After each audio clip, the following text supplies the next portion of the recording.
Justin Gaethje didn't waste any time responding after Ilia Topuria made headlines following his dominant win over Paddy Pimblett. The fight itself was brutal and far from pretty.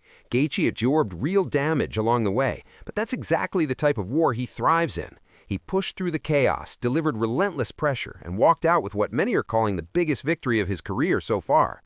Wins like this are the reason Gaethje is still considered one of the most dangerous fighters in the division. After the dust settled, Topuria went on a public tear. He took shots at Paddy first and shifted his attention straight toward Gaethje, making it clear he sees Justin as next in line. The message was blunt and confident, suggesting Gaethje wouldn't be able to handle what's coming. That didn't sit well with the highlight, especially after surviving a 5-round battle that tested every part of him. Gaethje fired back quickly, making it clear he's not intimidated by anyone. He pointed out that if you can survive a fight like the one he just went through, threats don't mean much anymore. He also dropped an interesting behind-the-scenes detail, claiming that if Topuria doesn't return to compete at the upcoming White House card, the UFC is prepared to strip him of the belt. For Ilia, if that's the next fight. Can't wait. It's what I got here for. You know, that's what we do. And of course, that's what I believe the next fight is, unless he's not back. I mean, if I had any bit of a personality, it'd be fucking huge. But I just can't. I can't lie. I can't exaggerate. You know, it's what I do. It's who I am. It's who my parents taught me to be. But, I mean, there's no doubt it'll be the best, one of the best fights that they could definitely put on. It'll be for an undisputed belt, and I think they want to have 6 or 7, whatever. They want to have as many as possible. So if he's not back, by then they will strip him, and I will be undisputed, and then I'll fight for the belt on there and defend it. We'll see. I'm definitely going to turn him into a wrestler. I promise you that. And he's super dangerous. He absolutely commits 100% of his power into his shots. But yeah, I mean, he does leave himself open, and to take advantage of those mistakes. He's going to make mistakes, and you cannot make mistakes at this level. And I have to take advantage of that, when he gets there. Meanwhile, attention is also turned to Diego Lopes and his upcoming rematch with Alexander Volkanovski. A lot of fans aren't thrilled about seeing this matchup again, mainly because the first fight already showed a clear gap. With Volkanovski getting closer to the end of his career, many believe fresh contenders and new storylines would be more exciting than revisiting old ground. Lopes, however, sees this rematch very differently. He's been open about how difficult the first fight was and how impressed he was with Volkanovski's movement, preparation, and discipline. That loss forced him to take a hard look at his own approach. Since then, Lopes says he's rebuilt everything from the ground up. He eliminated distractions, restructured his camp, and even created a private training space where his team could focus entirely on improvement. This time around, Lopes believes he's corrected the mistakes that cost him before. His confidence isn't coming from hype, but from preparation.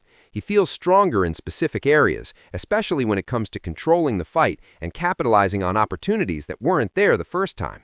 Whether fans are convinced or not, Lopes sees this as his chance to prove real growth rather than repeat history. It's like more difficult for instance the takedown. I fixed this in my training camp. If I have the opportunity for takedown, I'm takedown him. This is 100%. Okay. But yeah, for the fish fight, I know feel confidence for takedown, no? Wow. I know feel confidence because like this, no? He move very well, his game plan is it's perfect, I remember, it's like I listed the Volkanovski corner. Every time he stay in my front, the guy say, he game plan, he started back to the game plan, no? So it's like, how credit to for Volkanovski, like this, he's make a great job in April. So what did you learn from that first fight? Oh, I learned a lot. It's like when I have the fight with Volk, I have this a little bit ego, no? Like I think I don't need to fix many things in my training camp. I think anything is good, right.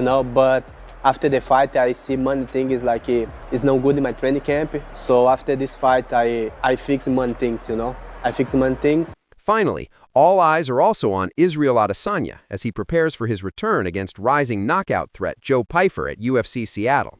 This will be Adesanya's first appearance since suffering a shocking knockout loss, a moment that raised serious questions about timing, durability, and where he stands at this stage of his career. The matchup feels like a classic UFC crossroads fight.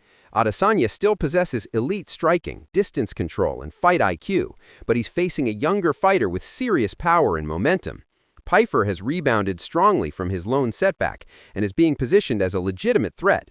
Adesanya understands the situation clearly. He sees it as the promotion testing whether he still belongs at the top or whether it's time to elevate the next generation.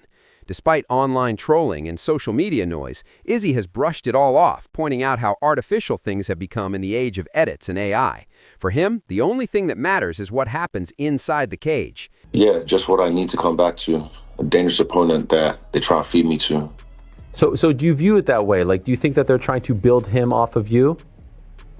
This is a game. This is what happens. I've watched this this game for years, and I just know how they try, they succeed, they try, they fail, but this is just how the nature of the beast is.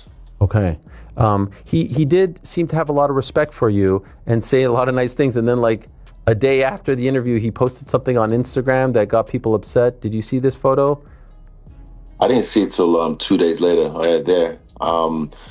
I reckon if he wanted to really be about it, he should have done it with his knee on my neck or something. That would have been funny. Oh gosh. Okay. It's just fucking AI. AI is crazy these days. It's another demon we have to deal with, so you can't really take things too personal.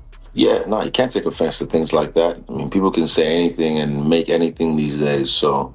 With so many divisions in motion and pressure building across the roster, the coming months could reshape the UFC landscape in a big way. From title threats and rematches to rising contenders and veteran comebacks, everything feels like it's converging at once. Man, it's Drickus for sure. I mean, we're the only two left that I think don't have a matchup, so it just makes sense.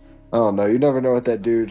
What someone says in public and what they say behind closed doors sometimes don't align, and as of right now, it kind of seems like that's where we're at with him, so we're just going to sit here and wait and see, I guess. He's different for sure. You know, you watch him and sometimes you don't know how he pulls out the win, but he does. He's gritty. I like that he comes to fight. But man, we just got to get him to the fight. If we can get him to the fight, then I think it'll be a banger for everyone to watch. How does it play out? How do you take care of business?